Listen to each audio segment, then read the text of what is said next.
गुरु ब्रह्मा है, गुरु विष्णु है, गुरु महेश है, गुरु परब्रह्म है। अर्थ क्या है? गुरु ब्रह्मा किस अर्थ में है? हाँ, श्री कृष्ण भी जगत गुरु हैं, कृष्णम वंदे जगत गुरु, इस रूप में सब देवों के रूप में वही हैं। तो ये अर्थ तो है ही, क्योंकि भगवान भी गुरु हैं, वे चैत्य गुरु हैं, जीव मात्र के गुरु हैं, वो तो चेतना देते हैं जीव को। तो इस पक्ष का भी अर्थ हो सकता है। लेकिन गुरुदेव के पक्ष में, गुरुदेव ब्रह्मा कैसे हैं? ब्रह्मा जी तो सृष्टि रचते हैं। वो विष्णु कैसे हैं? वो महेश कैसे हैं? वो परब्रह्म कैसे हैं? गुरु ब्रह्मा है। कैसे ब्रह्मा है? जैसे ब्रह्मा जी ये जगत रचते हैं, ऐसे गुरुदेव वैष्णवों की सृष्टि करते हैं, परिकरों की सृष्टि करते हैं। कोई शराबी था, जुआरी था, कामी था, क्रोधी था, प्रेमी महापुरुष के शरणागत आया, महान रसिक हो गया। बिल्व मंगल जी जो चिंतामणि वैश्या के आसक्ति में इतने पागल थे कि अपने पिताजी के मरने पर इकलौते पुत्र होते हुए पिता को अग्नि देने नहीं गए। अकेले पुत्र ब्राह्मण ब्राह्मणी के वैश्या में ऐसे आसक्त हुए कि पिता को अग्नि देने नहीं गए। मां मर गई, पिता मर गए, पत्नी नदी में समाप्त हो गई। तो इस कोटि के विषय, ऐसा विषय तो शायद संसार में ढूंढे से न मिले, इस कोटि के विषय। लेकिन जब गुरु कृपा भई और गुरु कृपा के फल स्वरूप गोविंद कृपा भई, तो क्या हुआ? तो कृष्ण कर्णामृत जैसा रस ग्रंथ गा दिए। दोनों चीज का मेल हो रहा है क्या? विषय इस कोटि के कि जो पिता को अग्नि न दे, मेरे पास समय नहीं, मैं चिंतामणि को छोड़ के नहीं जा सकता, उसको 1 मिनट देखे बिना नहीं रह सकता। और कृपा भई तो ऐसी भई, महारसिक हो गए। जब सोमगिरी गुरुदेव के शरणागत हुए, वो चिंतामणि के भीतर ही गुरु तत्व प्रकाशित हो गया। कथा सब जानते हैं, बिल्व मंगल जी का चरित्र सुन चुके हैं आप सब। गुरु तत्व उस चिंतामणि में प्रकाशित हो गया और उस गुरु तत्व ने इस प्रकार उनके भीतर के भगवत प्रेम को जागृत कर दिया कि बिल्व मंगल महान रसिक हो गए। तो गुरुदेव ब्रह्मा है। क्यों? ब्रह्मा जी जगत रचते हैं, गुरुदेव रूपी ब्रह्मा वैष्णव की सृष्टि करते, वो वैष्णव की सृष्टि करते नहीं करते। आप सब जो भी गुरु पादाश्रित हैं वो इस चीज को समझ सकते हैं। गुरु पादाश्रय से पहले का जीवन विचार लीजिए और गुरु पादाश्रय के बाद का जीवन विचार लीजिए, तो गुरु महिमा समझ में आ जाएगी। गुरु पादाश्रय से पहले कैसे जीवन था और गुरु पादाश्रय के बाद कैसा जीवन है, उसको मोल समझ में आ जाएगा। गुरुदेव ब्रह्मा है। ये शरीर तो माँ बाप से पैदा हुआ है, ये पंच भौतिक शरीर, और इस पंच भौतिक शरीर के भीतर सिद्ध स्वरूप को जन्म देने वाले दास स्वरूप को, जिसकी जो उपासना है, दास स्वरूप को, सख्य स्वरूप को, वात्सल्य स्वरूप को, अथवा सखी स्वरूप को, मंजरी स्वरूप को, सहचरी स्वरूप को सृजन करने वाले कौन है? सदगुरुदेव। इसलिए गुरु ब्रह्मा है। गुरुर ब्रह्मा, गुरुर विष्णु। गुरु विष्णु ही है। ब्रह्मा सृष्टि रचते हैं, विष्णु पालन करते हैं। गुरुदेव अपने वचनों के द्वारा, शासन के द्वारा, प्रेम के द्वारा, संग सानिध्य के द्वारा उस वैष्णव का पालन करते हैं, वचनों के द्वारा।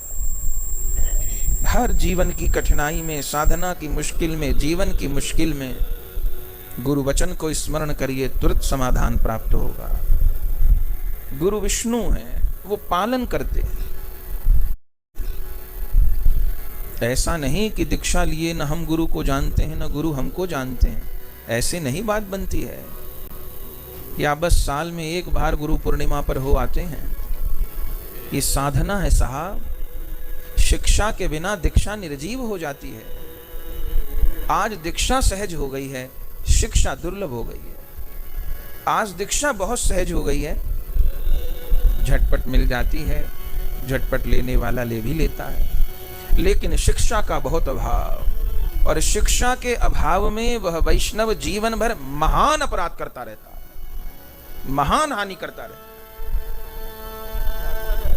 ये शिक्षा क्या है? ये शिक्षा ही पालन है। गुरुर् ब्रह्मा गुरुर्विष्णु गुरुर्देवो महेश्वरा। गुरु शंकर है, शंकर भगवान का काम संहार है, गुरु संहार भी करते हैं। कितनी कितनी कुत्सित वृत्तियों का गुरुदेव समाधान करते हैं। राक्षस कौन? भोले बाबा राक्षसों का संहार किए। अब इस समय कोई बड़े दांत बड़े सींग वाले राक्षस तो नहीं है, तो भजन मार्ग का राक्षस कौन है? भजन मार्ग में जो हमारे अवरोध हैं, हमारा चित्त नहीं लगता, किसी को काम बहुत परेशान करता है, वासना बहुत परेशान करती है, किसी को क्रोध बहुत परेशान करता है, किसी को लोभ बहुत सताता है, किसी को मोह बहुत जल्दी हो जाता है, कोई अपने अहंकार को नहीं छुड़ा पाता, किसी का राग बहुत जल्दी होता है, किसी के भीतर से द्वेष नहीं जाता, द्वेष दूर नहीं होता, जरा अपने से किसी को आगे बढ़ते देख के छाती में जलन मचने लगती है। यही राक्षस हैं साधना मार्ग के। इन राक्षसों पर विजय गुरु कृपा के बिना हो नहीं सकती, नहीं हो सकती। गुरु कृपा करते हैं, कृपा करते हैं, वे संहार करते हैं, वे आश्रित के प्रारब्ध तक को ले लेते हैं। डोंगरे जी महाराज का नाम आप सबने सुना है, इस भारत के महान संत। जीवन के अंतिम दिनों में क्या हुआ? गले में कैंसर हो, गले में कैंसर हो। कितनी पीड़ा। उस समय तो कोई इतने ऑपरेशन भी नहीं थे, और डोंगरे जी ने यह भी कह दिया कि मैं करवाऊंगा भी नहीं। अब दुनिया तो दुनिया है, लोगों ने कहना शुरू किया, बड़े भगत बनते थे, जिंदगी भर भागवत किए, ये फल मिला। ये कन्हैया कन्हैया कन्हैया, गोविंद मेरो गोपाल मेरो, बांके बिहारी नंदलाल मेरो, कहते कहते आंख फोड़ ली, ये फल मिला, कैंसर हो गया गले। और किसी का मुंह थोड़ो पकड़ पाएंगे। जब डोंगरे जी महाराज से किसी ने कहा कि महाराज लोग ऐसा कहते हैं, मैं बड़ी पीड़ा होती है आपके लिए, कहते सारे जीवन भजन किए, कथा किए, और ये प्रसाद मिला है जिंदगी के अंत में कि कैंसर हो गया बुढ़ापे में, गले में वो भी। तो रो पड़े बात को सुन के, और कहे भैया ये रामचंद्र केशव चंद्र ने महंगा सौदा नहीं, बड़ा सस्ता सौदा किया है। अरे अनंत जन्मों में शरीर छूटा तो होगा ही। मैंने माना, जो लोग कह रहे हैं कि कथा गाते गाते गला घिस गया, रात दिन बोलते थे 2-2 टाइम भागवत, मैंने माना कि भागवत कहते कहते ही गला घिस गया है। रहे तो बड़ी पवित्रता से जीवन भर, कितना उनका पवित्र जी पर जो थी लीला प्रभु की। मैंने माना कि भागवत कहते कहते ही गला घिस गया है, तो भी क्या हानि की बात, ये शरीर तो गल नहीं था। एक बार कृष्ण कथा कहते कहते गल गया तो हानि थोड़ो, हानि थोड़ो भाई है, कोई बात नहीं। औरों को भी तो रोग होता है, शरीर नष्ट होता है, मुझे तसल्ली है कि मेरा कृष्ण कथा कहते कहते शरीर गला। अब समझ में नहीं आता, ऐसा महापुरुष किसी का प्रारब्ध ले लिए। श्री राम सुखदास जी महाराज भारत के महान संत, 100 बरस से ऊपर उम्र हो गई, क्या हुआ? अंतिम लीला में गले में कैंसर हो गया। अब कन्हैया की लीला जानी तो जाती नहीं, वो भक्तों के संग क्या खेल करे, पर जो समर्पित हो गए भी ठाकुर उनसे जी भर खेलते हैं। अब यहाँ शिकायत की गुंजाइश नहीं है, इनको शिकायत नहीं कहनी, थैंक यू बोलना है बस। ये शिकायत का कंप्लेन नहीं है, यहाँ कंप्लीट सरेंडर है, कंप्लेन नहीं है यहाँ, कंप्लेन नहीं।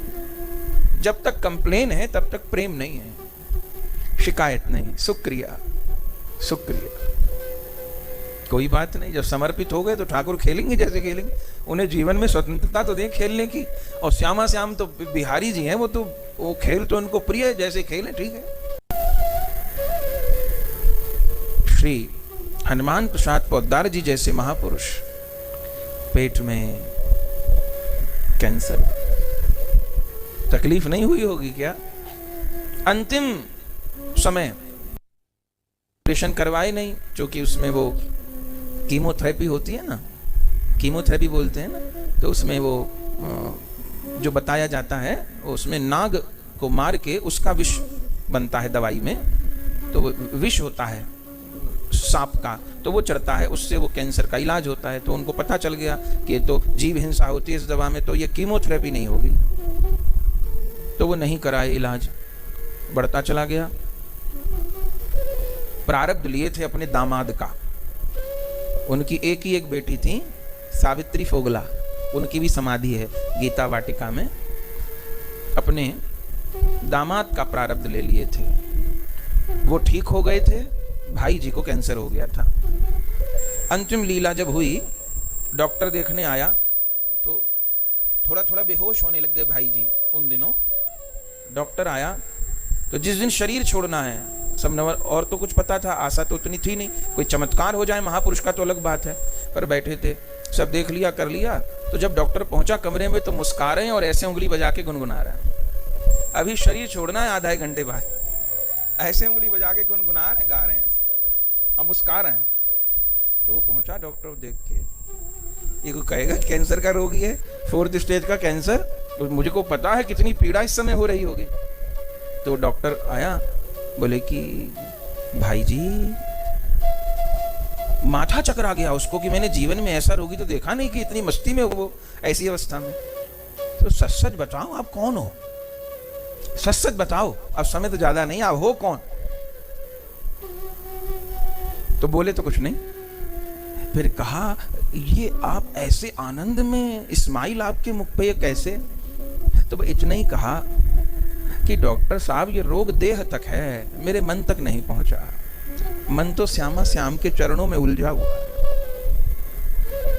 वो राधा माधव से फुर्सत नहीं मेरे मन को, तो ये सब चीजें पीछे छूट जाती हैं, मैं आगे चला जाता हूँ। फिर आप लोग बार बार इंजेक्शन दिखाते, दवा दिखाते, तब मैं लौट के आता हूँ, फिर बाकी तो मन उलझा रहता है उसी में। डॉक्टर का माथा घूम गया। फिर वो जो कुछ भी दवा देने, चेकअप वेकअप किए, फिर सब लोग आ गए। अभी 10 मिनट बाद शरीर छोड़ना है, डॉक्टर साहब से क्या कहते हैं? प्रसाद पा लिया? सबने प्रसाद पा लिया कि चला जाऊंगा तो फिर दोपहर का समय था, प्रसाद सब लोग नहीं पाएंगे। डॉक्टर साहब ने कहा मेरी छोड़िए, मैंने प्रसाद पाया कि नहीं पाया आप बताइए, कहीं दर्द हो रहा है, जलन हो रही है, कुछ प्रसाद पाया? सबने का पा लिया, ठीक। 5 मिनट बाद गुरुर् ब्रह्मा गुरुर् विष्णु गुरुर्देवो महेश्वर। ये महेश की स्थिति है। ये कैंसर क्या, यही तो विष है। ये गले का कैंसर क्या, अरे शिवी तो गले में विष धारण करते हैं, ये विष ही तो है, शिव धारण करते हैं विष, गुरु भी विष धारण कर लेते हैं। आश्रितों का विष, जगत का विष, विरोधों का विष, अवरोधों का विष, और हंसते भी रहते हैं। शंकर नीलकंठ है और वो खोई भी रहते हैं, गले में विष है, और जरा बंसी बचे वृंदावन में, सोई लहंगा फरिया पहन के भागे आते हैं, नाच लेते हैं रास में खूब। गुरुर् ब्रह्मा गुरुर् विष्णु गुरुर्देवो महेश्वरा, और गुरु साक्षात परब्रह्म। गुरुदेव परब्रह्म हैं, भगवान हैं। किस अर्थ में? पहले विश्व में भी निवेदन किया था कि वैष्णव को प्रथम युगल सरकार का साक्षात दर्शन गुरुदेव के हृदय कुंज में ही होता है। गुरुदेव के भीतर जुगल का अनुभव नहीं हुआ तो वृंदावन हमारे लिए स्थूल ही बना रहेगा, नाम वाणी हमारे लिए प्राकृत ही बनी रहेंगी। प्रथम जुगल विलास गुरुदेव के हृदय में ही अनुभव होगा, हृदय में अनुभव होगा। कितने कितनों को हुआ, कितने कितने उदाहरण हैं, कहने लगे तो एक न्यारी कथा हो जाए, जिन शिष्यों ने गुरुदेव के भीतर ही, आचार्य के भीतर ही लीला का अनुभव किया। हृदय जो है आचार्य का, कहीं नित्यानंद जी की कुंज बनी है किसी आचार्य के हृदय में, किसी संत के हृदय में हरिवंश जी की कुंज बनी है, किसी वैष्णव के हृदय में स्वामी जी की कुंज बनी है, कहीं वल्लभ रसिक्की जी की कुंज बनी है, कहीं गदाधर भट्ट जी की बनी है, कहीं गोपाल भट्ट जी की बनी है। तो गुरुदेव के भीतर ही परब्रह्म श्यामा श्याम को अनुभव कर लिया तो फिर गुरुदेव परब्रह्म नहीं हो गए क्या? गुरुदेव परब्रह्म हो गए, जिनमें ठाकुर विराज रहे, खेल रहे, हाँ, तो परब्रह्म नहीं हो गए। तो गुरुर् ब्रह्मा गुरुर् विष्णु गुरुर्देवो महेश्वरा, गुरु साक्षात परब्रह्म। तस्मै श्री गुरवे नमः।